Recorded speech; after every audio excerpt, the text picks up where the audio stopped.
आज मैं आपको नाप लेना बताऊंगी सूट का।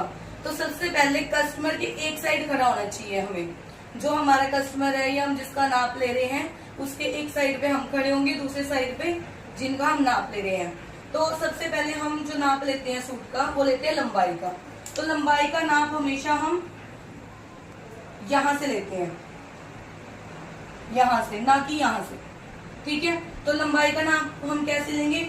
हमने इंची टेप यहाँ पे रखा और लंबाई हम सूट बना रहे हैं, या तो जितना कस्टमर ने सूट डाला है वो प्रॉपर खींच के वो नाप लो।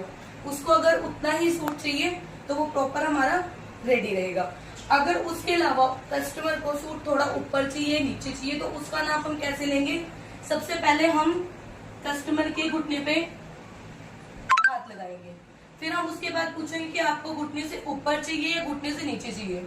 जैसे वो बोलेंगे वैसे ही हम ऊपर या नीचे इंची टेप कर देंगे। अगर नीचे चाहिए तो थोड़ा 1-2 पॉइंट नीचे आ जाएंगे, अगर ऊपर चाहिए तो 1-2 पॉइंट ऊपर आ जाएंगे। ठीक है, ये तो हमारा लंबाई का है। इस तरह हम लेते हैं सूट की लंबाई या कुर्ती की लंबाई। उसके बाद में दूसरा नाप हमारा शोल्डर, यानी कि इसको तीरा भी हम बोलते हैं। और शोल्डर का हम नाप कैसे लेंगे? हमेशा बैक साइड से लेंगे।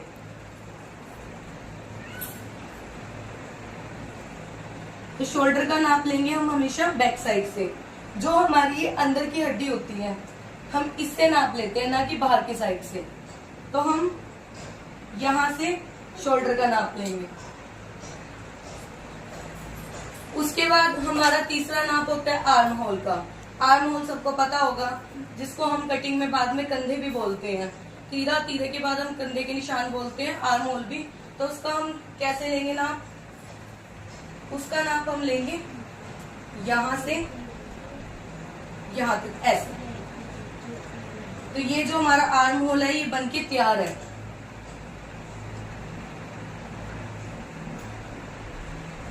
ठीक है, आर्म होल का आगे सबको समझ में। अब इसके बाद हमारा नाप होता है बस्ट का, यानी कि छाती का। तो छाती का निशान लेने के लिए फिटिंग का निशान जब भी हम लेंगे, इंची टेप आपका प्रॉपर ऊपर होना चाहिए। और जब भी हम नाप ले, ध्यान रखिए 3 उंगली आपकी अंदर होनी चाहिए, अंगूठा आपका बाहर और ये उंगली बाहर होनी चाहिए। नाप हमने हमेशा ऐसे लेना है। ठीक है, इसके बाद हमने नाप लेना है कमर का। तो कमर का जो नाप है वो हम यहां से लेंगे। जो हमारी वेस्ट होती है, कमर होती है, उसका नाप हमारा यहां से लिया जाता है। ठीक है, और उसमें भी सेम 3 उंगलियां अंदर, अंगूठा बाहर और ये उंगली भी बाहर। ठीक है, ये जो 3 उंगलियां होती है हमारे अंदर, ये हमारी लूजिंग के लिए होती है, ताकि हम प्रॉपर नाप ले सके, ज्यादा टाइट ना हो और ढीला भी ना हो। इसके बाद हमारी हिप का नाप, हमारी हिप का नाप बिल्कुल नीचे से लिया जाता है। इसमें भी सेम ऐसे, जो भी हम नाप लेते हैं फिटिंग में, उसमें हमारी 3 उंगलियां अंदर और 1 अंगूठा बाहर और 1 उंगली बाहर रहती है। ये आपने याद करना है बिल्कुल। और कस्टमर के हिसाब से, कस्टमर ध्यान रहे कि कस्टमर जो भी है आपका वो ब्रीथ करता रहे, जिसका आप नाप ले रहे हो। अगर वो सांस लेना, ब्रीथिंग रोक दे बीच में, तो उससे क्या हो सकता है? सूट आपका टाइट भी बन सकता है। वो उस अवस्था में खड़ा रहे जिसमें वो बिल्कुल फ्री हो, जिसमें वो सांस भी ले रहा हो और बातचीत भी कर सके कि हाँ इतना नाप सही है, या इतना टाइट करना है या ढीला करना है।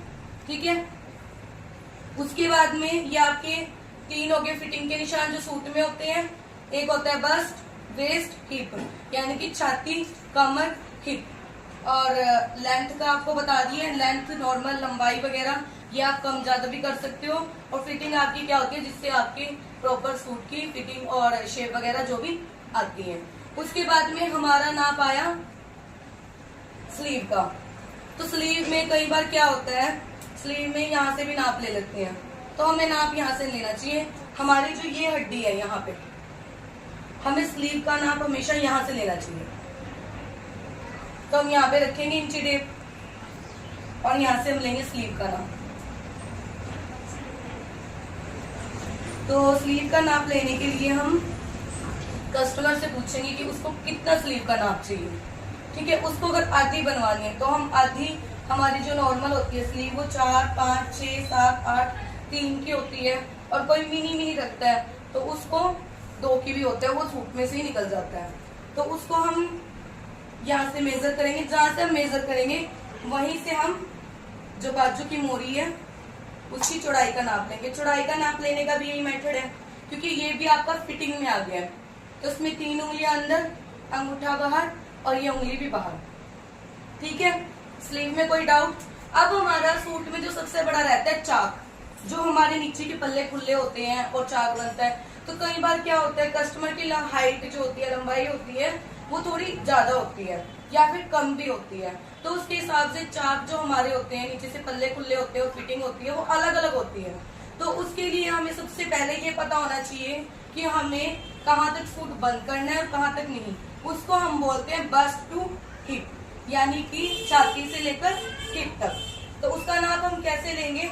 कस्टमर का ये हाथ बिल्कुल सीधा करवाएंगे, एक,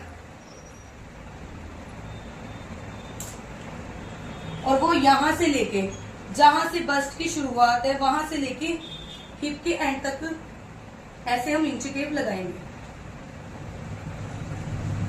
तो वो आपका जो नाप है ज्यादा से ज्यादा आएगा 14, 13, 15 या 16, ये लास्ट आता है। तो हमने यहाँ तक, हमें ये आइडिया हो गया कि हमने यहाँ तक सूट की फिटिंग करनी है, बाकी हमारे चाक रह जाएंगे। ठीक है, उसके बाद में अब जो हमारा जो लास्ट नाप है सूट में वो रहता है गले का। तो हमें गले का हमेशा डाउट रहता है कि हम गले का नाप कैसे ले, कैसे ना ले, कैसे हमारा गला कटता है, कैसे नहीं। तो सबसे पहले गले का नाप हम 2 तरीके से ले सकते हैं। गले का नाप एक तो हम ऐसे टेढ़े रख के ले सकते हैं, ठीक है, और एक थोड़ा सा इसको ऐसे करके सीधे में भी ले सकते हैं। जैसे आप नाप लोगे वैसे ही जिस टाइम पे आप गला काटोगे वैसे ही आपने गला नाप लो कि हमारा इतना है। हमारा फ्रंट का जो गला होता है मेन जो नॉर्मल बनता है वो 8 इंच तक परफेक्ट बनता है। 8 से डीप अगर आप बनाते हो तो ज्यादा बड़ा हो सकता है। नॉर्मली कस्टमर 8 से नीचे नहीं डालता कि 9, 10। तो ये जो हमारे गले हैं डीप, ये हम पीछे के बना सकते हैं। अगर हमारा पीछे का गला आप डीप बना रहे हो तो पीछे का गला आपका 10 इंच है या 9 इंच है, तो आगे का भी आपका 6, 7, 8 होना चाहिए। ये नहीं कि आप आगे का तो बिल्कुल छोटा बना रहे हो और पीछे का बड़ा बना रहे हो। तो इससे क्या होता है, जो आगे का गला होता है वो पीछे जाता है। पीछे का गला भी जो आपने नाप लेना है तो वो आप ऐसे ही ले सकते हो। पीछे का भी सेम ऐसे ही लेना है जितना कस्टमर आपको बोले। वैसे मेन जो डीप गला है वो 11 इंच तक काफी रहता है। 11 इंच से ज्यादा नीचे लोगे तो आपको क्या दिक्कत आती है बाद में, ब्लाउज में, सूट में, आप किसी भी चीज में लेते हो, आपकी जो ब्रा होती है उसकी स्ट्रेप्स दिखने लग जाते हैं। तो सबसे अच्छा जो गला है वो 11 इंच तक लास्ट सबसे बेस्ट रहता है डीप में। ठीक है, ये आपका सूट का नाप है। अब मैं आपको सलवार का नाप लेना बताऊंगी।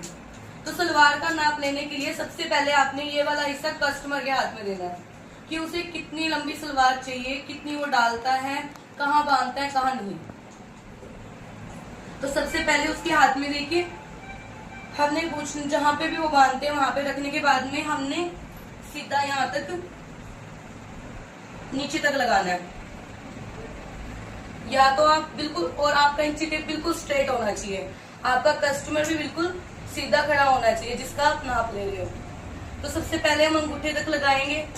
एक तो ऐसे ले सकते हैं हम नाप, और दूसरा पैरा घेर, ये वाला पैरा घेर, नहीं ये पैरा पे करो, थोड़ा सा करो यहाँ पे, और दूसरा हम यहाँ तक भी ले सकते हैं। ठीक है, ये हमारी सलवार का नाप है। और सलवार में दूसरा नाप हमारा चलता है, एक तो हिप का होता है, हिप का आपका सूट में से निकल जाएगा सलवार का, और दूसरा हमारा होता है लेंथ का, वो हमने लेंथ ले लिया है। और तीसरा नाप होता है बॉटम का, यानी कि नीचे की मोरी भी कहते हैं और पोंचे भी। तो पोंचे का नाप आपने कैसे लेना है, पोंचे का नाप आपने ऐसे लेना है। आपने कस्टमर से पूछना है कि आपको कितने इंच का पोंचा चाहिए या कितना। कई बार कस्टमर थोड़ा बड़ा बनवा लेता है या छोटा बन जाता है, फंस जाता है वो, तो उसको आइडिया नहीं होता, या फिर कोई नया सूट बनवा रहा है उसको भी आइडिया नहीं होता। तो आपने ऐसे मेन हमारे जो पोंचे होते हैं वो 12 इंच के होते हैं तैयार, 12 के होते हैं या लास्ट 14 के। आजकल 14 से ऊपर कोई भी पोंचे नहीं डालता, तो नॉर्मल हमारे 11 इंच के, 12 के और 14 के होते हैं पोंचे। और 11 के भी इसलिए क्योंकि अगर आप 10 के बनाओगे वो इजीली आपके पैर में नहीं जा पाएंगे। तो मेन आपके 11, 12, 13 और 14 हमारे लास्ट होते हैं। तो ये हमारे पोंचा का नाप है। बाकी अगर कोई ज्यादा खुला डालते हो, बुजुर्ग जो होते हैं लेडीज, तो वो शुरू से अलग अलग तरीके के डालते हैं। बाकी सबकी पसंद है, पोंचों का नाप इस तरह लिया जाता है।